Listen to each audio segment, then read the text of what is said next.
Okay, so daw ti panagpuli mo kayo, di bali ka by 12 o'clock, mag-dismiss kayo niya. What? So kasla kayo may nga nag-eskwila. No, gubot time di abistra, ang kayo mo nga umtan di abistra niya. Yung mabalik yung umtan siya. No, gubot time kayo di masik.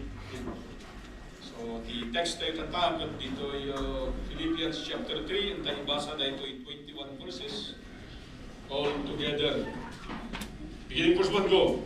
Finally, my brethren, rejoice in the Lord. Write the same things to you. To me indeed is not grievous, but for you it is safe. Beware of dogs, beware of evil workers, beware of concision.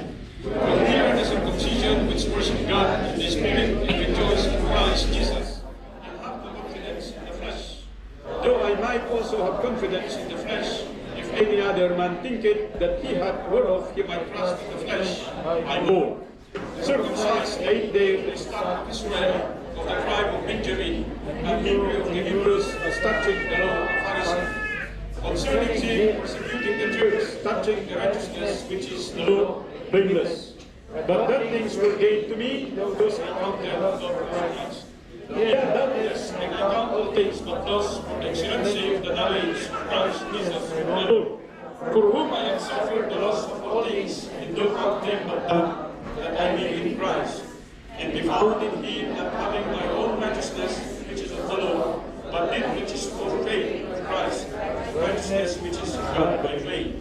And I know him in the power of his resurrection, in the fellowship of his suffering, being made conformable unto his death, if by any means I might attain unto the resurrection of the dead. Not as I do I had already attained, neither or already perfect, but I follow after, that I may apprehend, for which also I am apprehended of Christ Jesus. Brethren, I count not myself to have apprehended, but this thing I do, forgetting the things which are behind, and reaching forward to the things which are before. I press toward the mark for the prize of the high calling of God in Christ Jesus. Let us therefore, as many as be perfect, be this-minded, and if in anything ye be otherwise minded, God shall reveal even this unto you. Nevertheless, whereto we have already attained, let us walk by the same rule, let us mind the same thing. Brethren, be followers together of me in mark them, which walk as you have Christ himself. Many folk of whom I have spoken, now tell you even weeping, that they are the enemies of the cross of Christ, whose ends destruction is God's belly, whose glory is in their shame. Who mind things, for our compensation is in heaven, from whence also we look for the Savior, the Lord Jesus Christ, who shall change our vile body, that it may be fashioned like unto his glorious body, according to the working whereby he is able even to subdue all things unto himself. Go.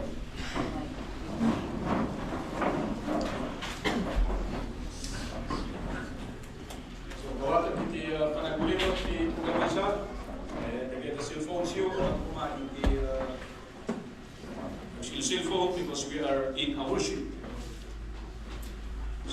And let us honor whom we worship. Isa na tayo cellphone dito, ipagod lago text mo niya ako Diyos, kung siguro niya ako Diyos, text mo, ibuya niya ako Diyos, kung nakita ni Suna. And then, you have the reason, that is a part of your worship. Kung sabihin ko sa iyo, hindi ko. God will not talk to you or show Himself in yourself. So whenever we start and enter, coming into this place of worship, let us shut off everything. Nakaka-insulto kasi ang tao na nandito na sa church, nagsisilphone pa.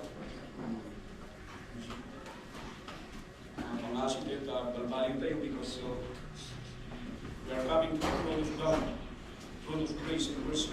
And He deserves the best in us. So to the thing of passage, I will not go further in the introduction now. We know that this was written by Apostle Paul. The church was founded by one of his disciples. Di ba isang hiling ay tinagan ng Philippi. So napagadalan tayo, the Philippi came after the name of King Philip. King Philip isulti ama ni Alexander the Great. Nair, King Philip, iti teacher nga nagnagan iti Aristotle. Sulit tayo iti teacher ni Alexander the Great. No wonder at a very young age, he conquered third part of the globe, or almost half part of the globe. Nung saan nga together, iti-focus tayo that I'd like you to focus on the two words mentioned in the Deuteronomy chapter. That word is none other than heaven. Heaven. So the title iti mensahe tayo tatakot heaven's message. Iti mensahe, iti langit kada tayo. Maya tayo kung tingnan nyo iti mensahe, politicians, but very attentive tayo. Tingnan ka iti mensahe, iti makimbagi tayo ni Panto, sa kayo masisilpo, sa kayo magayayang, sa kayo magumaduwa. Why is it that when we are inside the church, we do the opposite things? It only shows that we do not really know what heaven is like. Actually, doon again the mensahe sa saganap may papat in heaven. That one of that message actually is human, the humanity of heaven. When I say humanity of heaven, the heaven feels. The heaven has emotion. Kasi sabi, that the heaven rejoice. And the heaven is grieved. So it means that yung kalangitan pala ay may emotion. Ito pala ay isang katulad natin na human, nasasaktan at nasisiyahan sa isang taong nagkaroon ng kapatawaran ng kanyang kasalanan. So talulang itipuntos tayo katanagsapa. I am here. First point is the mandate. The second point is the ministry. And the third point is the miracles. I should have put miracles first. But when I read it, and read it over again, nilagay ko ito sa huli. Kasi sabi kasi doon sa last verse, who shall change our vile body, that it may be fashioned like unto the glorious body, according to the working whereby he is able even to subdue all things unto himself. And there is no other greater miracle than to see a sinner like me and you changed by the power of God. And that is a miracle. Nasa huli yan eh. Lalagay ko sana sa una. So titingnan natin yung mandate. Pag sinabi natin mandate, ano ba yung authority? Ano ba yung command na binibigay ng lumikha sa langit at lupa sa ating lahat? We can find that in the first few verses. Makita natin that he started this chapter by the word finally, as if this is the end of the letter, but later on we find that word again finally in chapter 4. So may kata kayo nga, may isa katagada surat niya, Apostle Paul, mahal na may ilupa-lupas, kung dito ay surat na para katagada namati kay Philippi, because he could hardly finish it. Nung kahit na nasaon, kay finally more to say. Di kahit na nasaon dito eh. Dahito pa, iti kayat ko may baga. Because the finally is the ending itself is found in chapter 4. Are you following? So, that ito iti mandate. So binasa ito tatay, dagito yung kapanganay dyan, beware of dogs, beware of evil workers, beware of concision. Dito ilipanto, nagado iti mabasang dita nga, beware, high voltage. So natikat na masawad yan. And then naaladan pa ilain. Saan kayo na trespass na makurinti, dyan high voltage. Actually, kaya rason na pa yung halos 1 week or 2 weeks na nagkaroon ni drama dito eh. Recently lang yan, last year or few years ago. Napandagin sumatang di baruma transformer tapos ito katanda, kita bulalakaw. Because anda iti nakasrot kaya ayan ti substation di tabulalakaw. Langaan mo, kung di ay kagara minusaan, na in-ground da, dagay da wires, isu iti gapuna nga nadadalon di transformer. Kasi kung nada, da iti animal sabot nga nakasrot di nga isu iti minusaan nga grounding element. So, kung nada nga beware, aganad. Beware of dogs. Aganad kayo ti asok na kumagat. And then kung nada dito, beware of evil workers. So, pagbagada na tayo, aganad tayo, taado iti trabahador iti demonyo. Nung kuna kada kayo, may iti trabahador iti demonyo, saan nga agap-apir kada iti sara na naisip, ada iti pangil na, ada iti dila na, kung ada iti ipos na. The devil was described in the Bible as what? He is a son of the morning star. Nagwapo. Dahil iti evil worker. Napintas. Suwa ko na dito agad-nag ka, nagalwat kayo, kadagitoy da. Mas dawag dito lang, karindip, kumatang kayo ti baro, nakaya na naaklas. Yung pati naman sa sound system, kinitipid pa natin. So, jay mandate ka dito, aday ti duwa nga subpoints tayo. Restrictions on behaving ahur.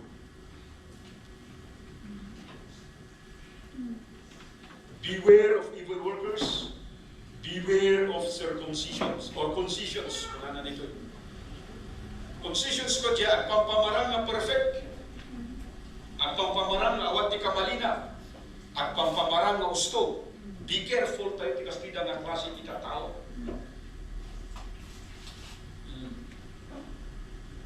So under point number 1, which is the mandate, is restrictions on behaving ahur. Ito nga niya. Mag-ingat tayo kasi baka tayo yung aso. Bumabalik sa buhay na dati nating tinalikuran.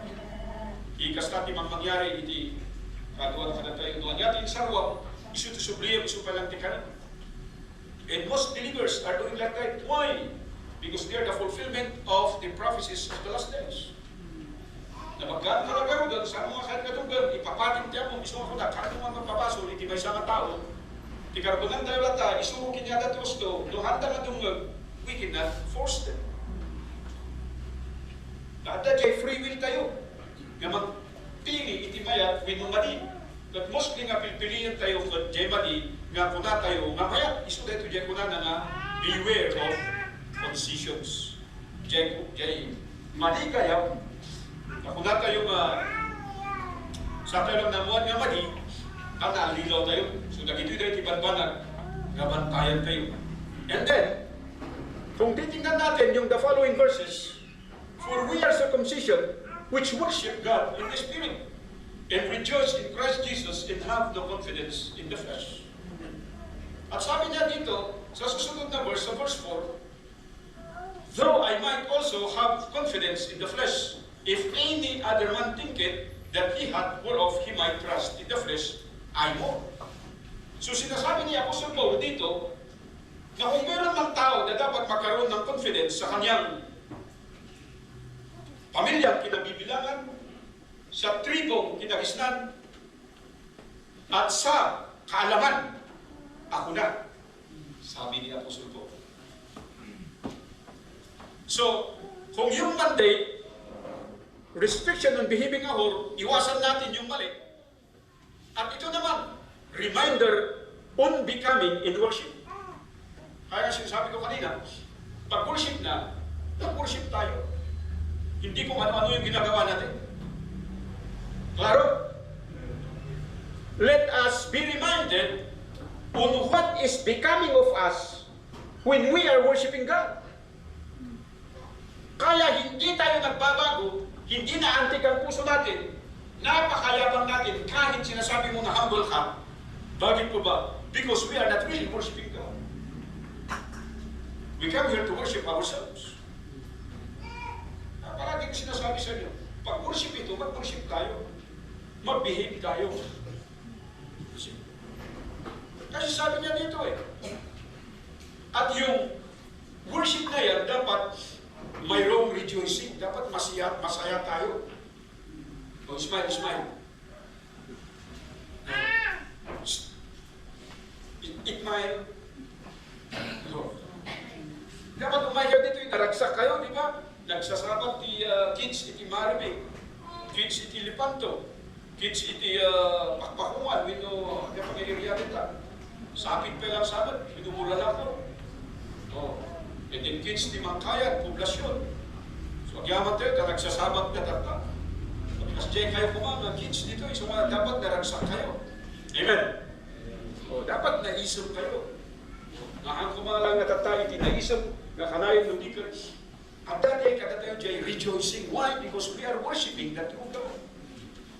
Saan nga dyan God nga kinreate, iti religion, iti dawdawat, iti daydayawot tayo, doon ka dyan God mismo iti Biblia, dyan God ni Apostol Paul.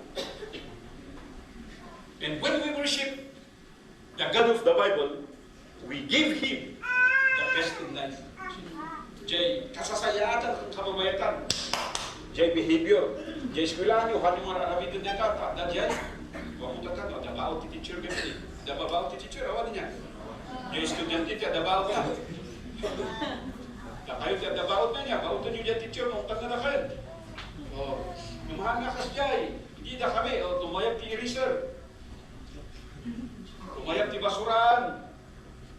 Tumayag ti chok. Basta dati saan nga gindam yun. At dapat di gundamay nga guyo doon yung teacher. Di awag na di tilang paso pas kada iik. Daivan ba yun? O Daivan. Hindi na kaya sa silip na deta. Maglaw mo deta. Ito kami nga makin ni teacher di away. Guyo doon na. Masilip di dyan na. Muna na Kumata kami matamong mga tumayag na naman niya. Bihib kami. Iso mga bihib kayo. Yes? Awan iti matulog. Awan ti ang suy-suyaan pare. Oh. See? So in worship, dapat ibigay natin yung nararapat para sa Panginoon. The worth of worship. The value of worship. At sinasabi ko sa inyo dito, hindi kayo nagpunta rito para i-worship. Ang siya sino man sa atin, ang pastor, o kaya sino man, nagpunta tayo rito para i-worship ang lumikha ng sanlibutan. Yun ang purpose natin. Kaya dapat ibigay natin sa Kanya yung para sa Kanya. Yan yung mandate. And yung pangalawa, yung ministry. Kitaan nyo dito yung ministry, may bagbagan ni Apostle Paul because he was actually defending himself because he was under question. Ado tinirumor nga false teacher, ijay Philippians, ijay Philippi, ado dagiti the false pastors nga mangibaga, tingdinggan nyo ni Apostle Paul, tingdinggan nyo isuna, hantupay nga, umumay isuna nito, anantupay na kayo nga bisbisitaan, anantupay na kayo nga paganano, tingdinggan nyo isuna, pati isuna, kunada. And here, i-mention ni Apostle Paul the qualifications. So yung ministry, makinig kayo dito, huwag natin kakalimutan kung sino tayo nung nakaraan. Because it's very important para sa isang minister. Maraming believer ngayon na walang ministry. Pero guys, kung sabihin sa inyo na bawat believer sana ay may ministry. We have the ministry of Bible reading. We have the ministry of prayer. We have the ministry of soul winning. We have the ministry of inviting visitors. We have the ministry of giving. We have the ministry of working. Napakarami po. Pero pag ikaw, membro ka ng church na ito, wala pong ministry ng chismis dito. Wala pong ministry ng walang ginagawa dito. Kaya nga sabi ko sa inyo kanina, sabi ni James, ipakita ko sa inyo ang aking pananampalataya sa pamamagitan ng aking ginagawa. At didescribe ni Apostle Paul dito sa pamamagitan ng kanyang character in the past. Makinig kayo dito. Anong sinabi niya? O, ganyan ako, ito. Sabi niya, concerning zeal, may zeal ako. I persecute the church. Yan siya. Napakasipag niya. Patungkol sa trabaho. Yan yung past life niya. O, katulad din natin noon. Ang past life natin siguro, faithful tayo.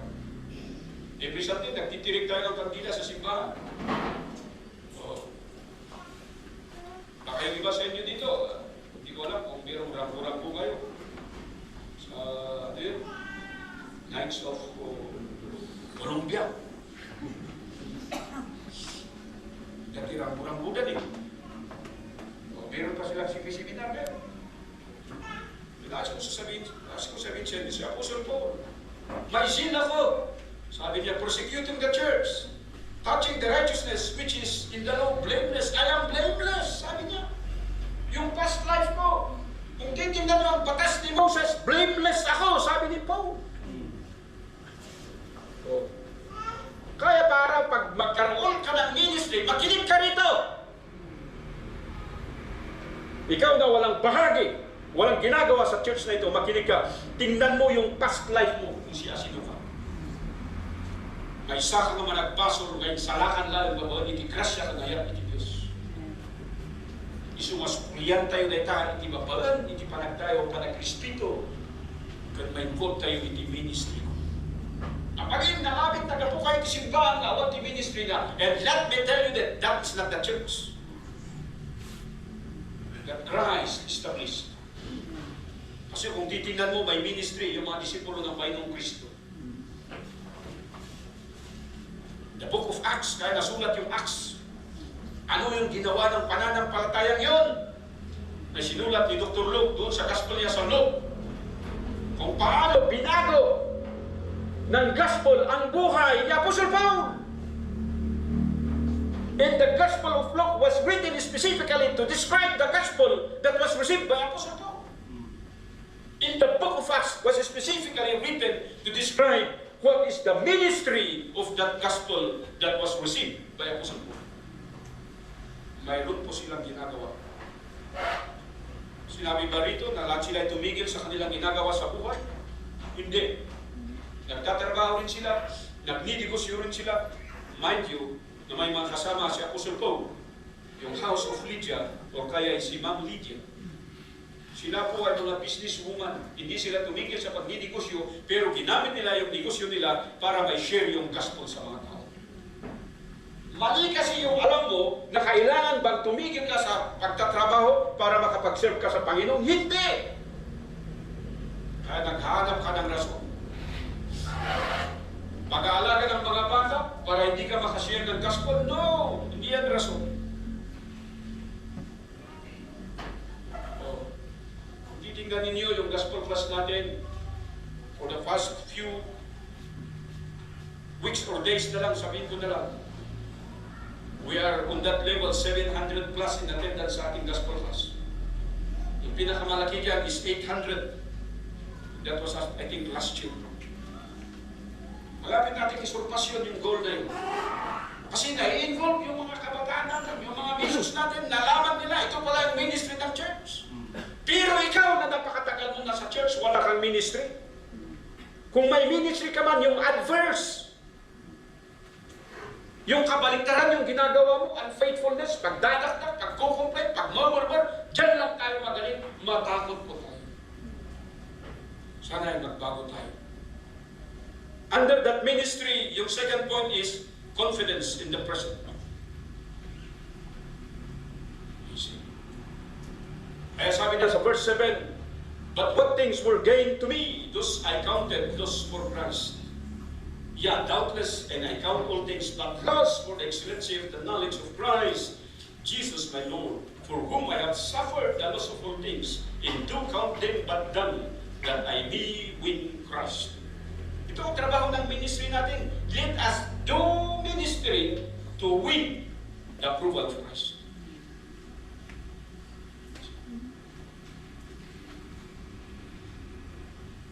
Alam niyo yung nagtatagal sa pananampalataya? Yung na-involve sa ministry. Nung bata ka pa lang, may ministry ka na. Nakita ko na po yan. Kaya kung sinasabi niyo doon sa church na pinanggalingan mo, walang ministry. Saka lang kayo nagkaipon-ipon pag may patay. Saka ito, sumanagipsik ni Jeno, dahil ikipatong. Because that is not the right church and the right ministry. Yan ang command kasi ng Panginoong Kristo eh. The last book written in the Bible is a command that His church must flee from the influence of Babylonian doctrines, the mystery religion. At this mystery na mga ito, it caters to the flesh. Pero hindi tayo natututo. Sinasabi natin, ay, kastoy. Kung pero agyaman ang Biblia, kuna na, handa ngayon baga dito yung ano, pagka-faithful ka, may irurupaan nga mamarkaan ti faithful jay mugig mo. Kuna na, iti ka mo diyan tumal daw. Ijay isusubling to, ijay yung nga makita no si asino ti karniro, kung sino ti asa. Many will cry on that day. Many will lament and many will mourn. So napakahirap. Yung pananampalataya natin hindi nakikita. Invisible. Ano yan? Ghost? Uso-uso ngayon ng ghost eh. Kaya may sa engineer dyan tabo. Ano nga ghost project yan dito? Baka dati ghost project dito tabo. Kung na pastor, awan di ghost project dito eh. Numamuk nga dati aswang project dito. Dati may sa lane nga na siminto. Kaya bangir, awan siminto na. Manumatahon mo na mablabas at nila since 2006. Hindi na tatakas dyan. So totoo. Kinanda dyan kwarta, ginadwada dyan papanan na. Aswang di dyan, kagitwalan. Worse dyan na tuma, awan lang garo tinaramin, inalada pa dyan punto. That is ghost project. At sa pananampalataya, ganyan din tayo. Sino yung aswang dito? Yung mahilig lang sa half day. Mahilig sa half set. Lagi po niya hamak gawin, kung mahap set dito dyan. Dati likaw gusto nila, yaman ang tawa ng likaw gusto nila lipanto. Diyan di Santol 3, diabay di security guard, di sangon di... Jadi, rice pudi gagawin niya ini. Amo ko ni amak, nung maladaw ang agawin, ijay ko mga mapansunduon, wanas diyan man yung. Kaya ako sa mamo, elementary yan kaya, grade 2. Sino ka na kayo ti grade 2? Makukuyo doon ni amak tayo sa na nahapsi taklayon, ang tira naghapsi. Pero, manasig, kasi meron no for dyan. Di ba kin-story dyan, sumot lang itinegosyo na dyan ang story dyan nga to. Makimbagi ni Hutol Supreme, makimbagi ni Davidson. Sudah kita mo ng negosyo ni Talipan. 1960s, 1970s. Gana 1980s, hindi pumano na. Ano hindi Krisyano mga kasta? Hapsin ti kasta tayo magdayo kiniya po Diyos. Yung kulana dito yung kakapsyan, we must have that confidence in the present. Kaya gabong ni Kristo. Kano kita yung mga kulana dyan, and be found in Him, not having my own righteousness, which is of the law, but that which is through the faith of Christ, the righteousness which is of God by faith. Napakatindi. Ito sana ang pinagbibisiyan natin ngayon. Kung ano yung hindi maragsakan nga po Diyos. Kapag na dyan, that I may know Him. Tapno mag-among iso na in the power of resurrection, in the fellowship of His sufferings, being made conformable. Kaya kanina, dinescribe ko sa inyo kung paano siya naghirap. Na sana'y naintindihan ninyo. Kung naintindihan nyo man, kasi kahabang binabasa ko yun, umiiyak ako eh. Yung chapter 26 hanggang chapter 20, bakit ang mga tao, hindi nila makita kung gaano ka naghirap? At napakadali na nga yung kaligtasan nila, ayaw pa nilang ibuhay yung kanilang pananampalataya. Because most of us have believed the wrong gospel. It's not the gospel of the Bible that we have believed. Kaya maraming Kristiyano ngayon ang mga walang hiyak. Sana magbago po tayo. In the last point, okay? Last point. I have few more minutes. It's the miracles. I do not have time to go over the last few verses dito. Kung makita dito yung kakapsat, that the miracles is to experience a righteous relationship. This present, so nakasilpo na ito dyan, confidence in the present. At yung isang milagro dito, ay yung masubukan mo, yung righteous relationship. Diyay relasyon nga nalintad, itisangwanan ni Apollos. Amen. Siguro nga diyay kuman nga, there must be the genuine love among brethren. Ang nga dapat maasar, iti may sana kapsat, sa mga dapat kuralon, sa mga dapat dukuan, sa mga dapat ibabain. So nga bantayan na iti testimonyo tayo, kadyararamidan tayo, imagadan to, diyan ito mga kakapsat tayo. And yet we are not listening. Challenge ko sa mga young people natin doon sa Bible study, nila sa campus ministry, be the best you can be. Para pag inimbita ka, pag nag-imbita ka, sasabihin nila ay, ito yung iman. Diyan ako kung diyan tabok. Nag-awis si Suna, nagpakada diyan ubing. Diyan parents na. Grade 2 niya. Niyabanay. Kutkulang ka mo diyan parents na, ay, sino tinang-awis din ka? Ni Johanna po. Ay, diyan, anak ni pastor. Wait, sige, mamang ka, may diyan na nalaing diyan ubing. Nasimpot tayo. So dahilan maganda yung testimonya, nung bata, naimbita niya yung classmate niya. Kaya doon palagi nag-attend na sa mission natin. At nag-imbita pa ng ibang bata, kaya may kasakasama sila doon. Mayroon na tayong kids ministry sa mission.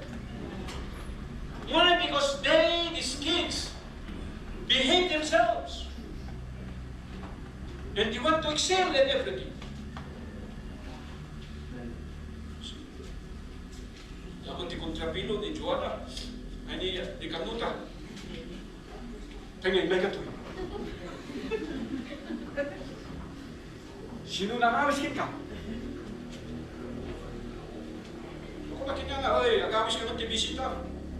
Kamanakin niya, kanilas ka na pang kami, ay, mulo, dahil naamis ko mga bisita. Ay, so what the night? At a very young age, nagagamit sila para mabigyan biyaya ang pangalan ng Panginoon.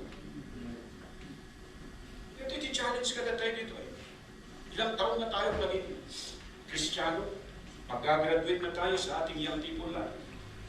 Papasok na tayo sa ating college life. Yung mga collegians natin, papasok na doon sa kanilang career life. Yung mga career individual, papasok na sa married life, pero wala man lang isang kaluluwang na ihatid mo sa Panginoon. Paano yan? Kasi nga, wala kang ministry. Hindi dapat. We must yung i-experience mo, yung bunga ng righteous relationship. Yung napakatinting nila doon. Dahil ako maiti, makita na ito'y na anak with a puta ito lang.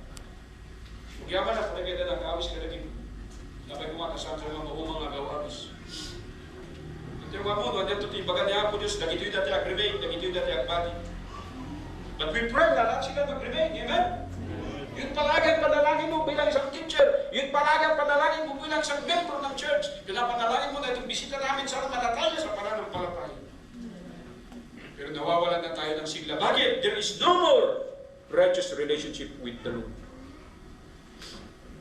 But yung panghuli dito is to expect the power of His resurrection. To expect the power of His resurrection. Yung panamilya ni Pastor Imado, nakita isuna nga, doon lakay isunan, pag nakita ka talaga rin makay mo. So, I was just imagine. Sa nung mga doon mo, diyan mundaway nga nakabig ka. Pumusa ito. Sampai kumata sa nagbalin. Iti amo tayo diyan Biblia. Hanggang si sukatan siya sino man na umay. Nakunayo nga barbaro, winunananos, pinukay-kayat yun. The Bible should remain as it is. Amen? Kasi di man mangyari tatang dyan, maribligatan kami dito na simbahan.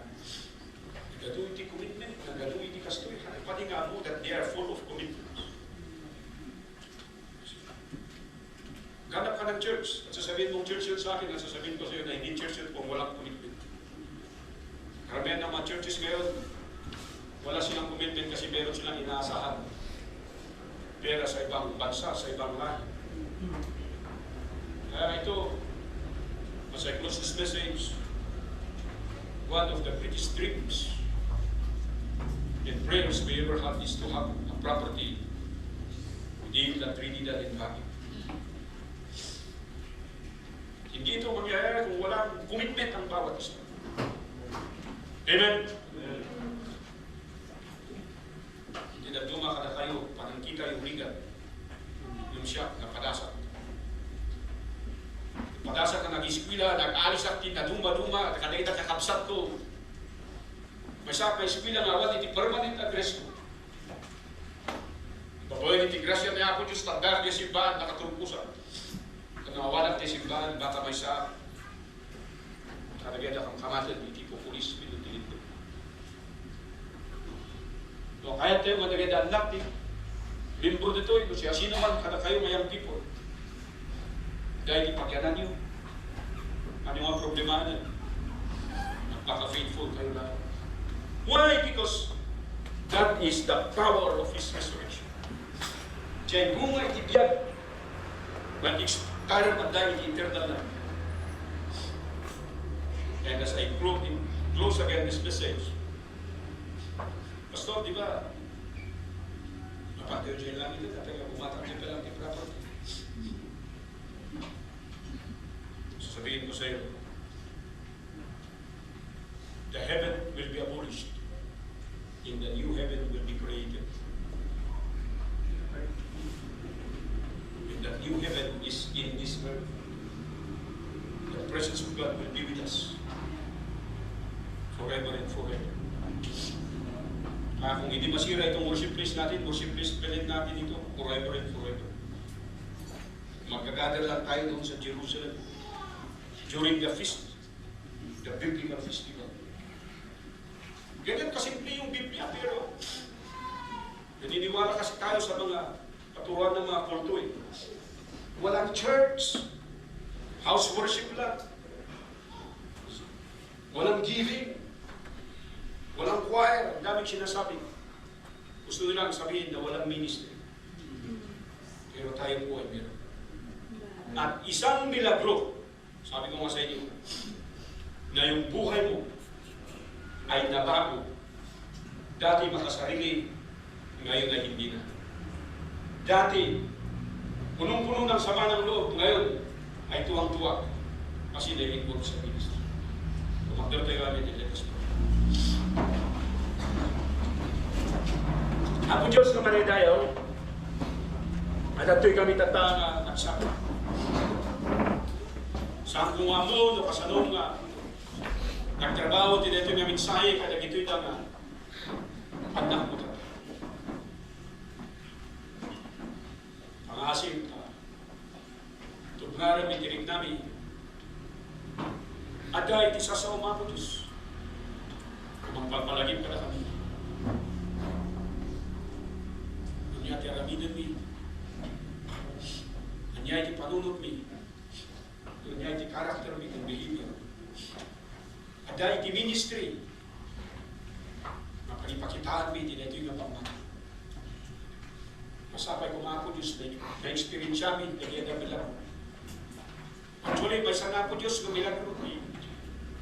Nang isang putang kalag ito'y dang nagbisita sa mga. At dahil di may sama kararwa ako Diyos, may salakan mo, tila ito'y magunta mo. At may sana milagro din. At dan iti, membro iti simbahan, umanaw iti biyag na awad pulos commitment and ministry, kahit na simpligan siya. May sa ako Diyos, na milagro din. Isu iti kalikabuman mi, iti na ito'y magunda. Masapay kumahan. Tunggal may sa kada ito'y datatanga, nagkararag ka siya. As I give this invitation, nawatam niyo mensahe, why not come to God and pray? Ako Diyos,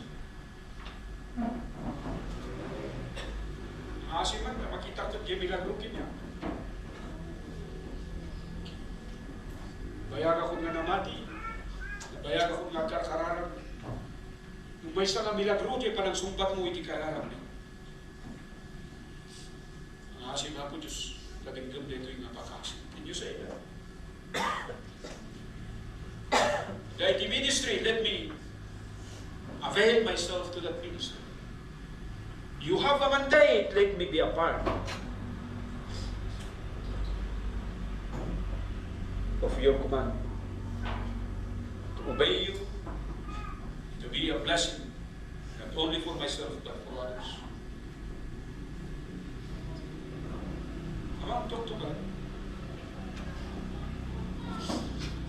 Ang kanan yung tipuso yun, para kayo man nandito yung awan ng kaliwan. It is because most of us are like Pharaoh.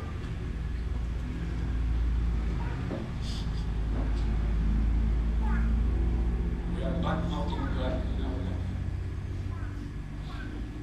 Kasi kulod mo din ito yung mensahe, agad daw ibisita mo dito. Sampai kumatunggal may sakit niya na. Pinagkanda, di kasiguro naman. Aminin da nga, suda kat nagbasol. At ito yung nabasol at matusap. Ang kapuha ko Diyos, iti ayat, muka na kami. Ito mo ti pamakawan magawin kini Kristo. Ang trabaho kini sa tuwan ng Espiritu. Kung bigman na ito mamuni nga makawat na. They will receive the greatest miracle, the miracle of salvation.